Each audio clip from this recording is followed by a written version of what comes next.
여러분 안녕하십니까? 9월 13일 정오뉴스입니다. 첫 소식입니다. 민주당이 청와대의 회담 제안을 응하기로 하면서 이르면 모레 박근혜 대통령과 여야 대표가 참여하는 3자 회담이 이뤄질 전망입니다. 청와대와 여야는 본격적으로 회담 일정과 의제 조율에 나설 것으로 보입니다.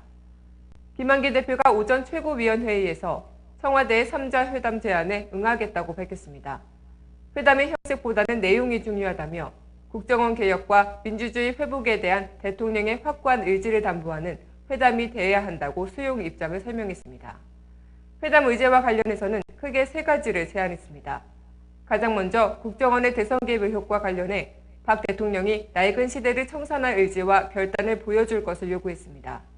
이어 지금 상황에 대한 박근혜 대통령의 사과, 그리고 국정원 개혁 방안과 관련자들의 사법 처리 등 명확한 입장을 밝혀달라고 말했습니다.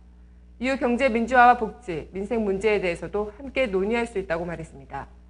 민주당이 국정원 개혁에 방점을 둔 반면 새누리당은 국정원 개혁을 포함해 모든 의제를 논의할 수 있다는 입장입니다.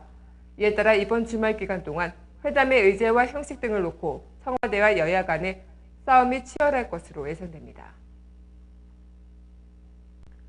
다음 소식입니다. 국정원 개혁을 촉구하는 범국민 촛불대회가 오늘 열립니다. 이번 집중행동의 날 캐치프레이즈는 그래도 촛불은 계속된다입니다.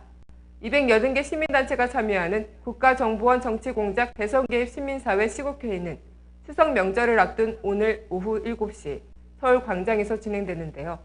그만큼 이번 범국민 행동의 날은 모로 향후 여론의 흐름을 가를 주요 기점이 될 것으로 보입니다. 앞서 지난달 28일 이른바 아로 내라누모 사건으로 국정원 대선 개입 진상규명과 전면 개혁의 여론이 사그라지지 않겠냐는 우려가 나오기도 했습니다. 하지만 지난달 31일에 열린 촛불 집회가 2만여 명의 인파가 몰려 뜨거운 열기를 내뿜으며 진행되기도 했는데요. 내라누모 사건으로 위축된 시점에 그날 집회는 시민사회 진영이 자신감을 회복하는 계기가 되기도 했습니다. 국정원 대선 개입 진상규명과 책임자 처벌, 국정원 전면 개혁을 위한 국민 여론을 다시 모아야 한다는 목소리도 커지고 있어 오늘 범국민 대회에 촛불 열기에 관심이 모이고 있습니다.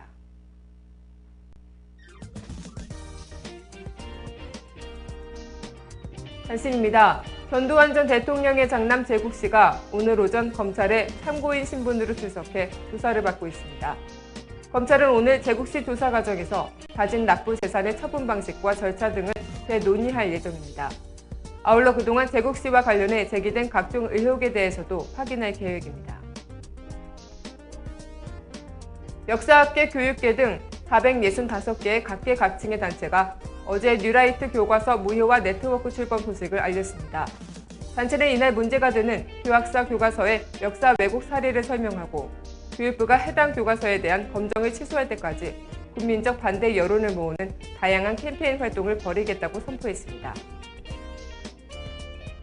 남북 적십자가 오늘 오전 판문점에서 추석 이상가족 상봉 후보자 가족의 행사 확인 결과가 담긴 회보서를 교환했습니다.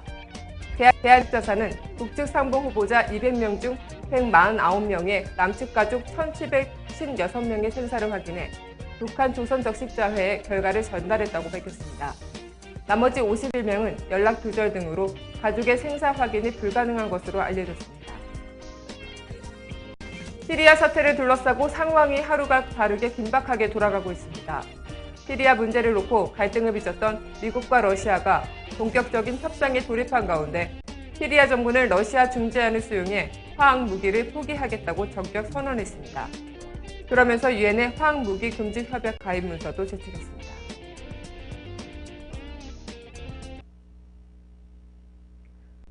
민주당이 3자 회담을 수용하면서 여야와 청와대 3자 회담이 이뤄질 전망입니다.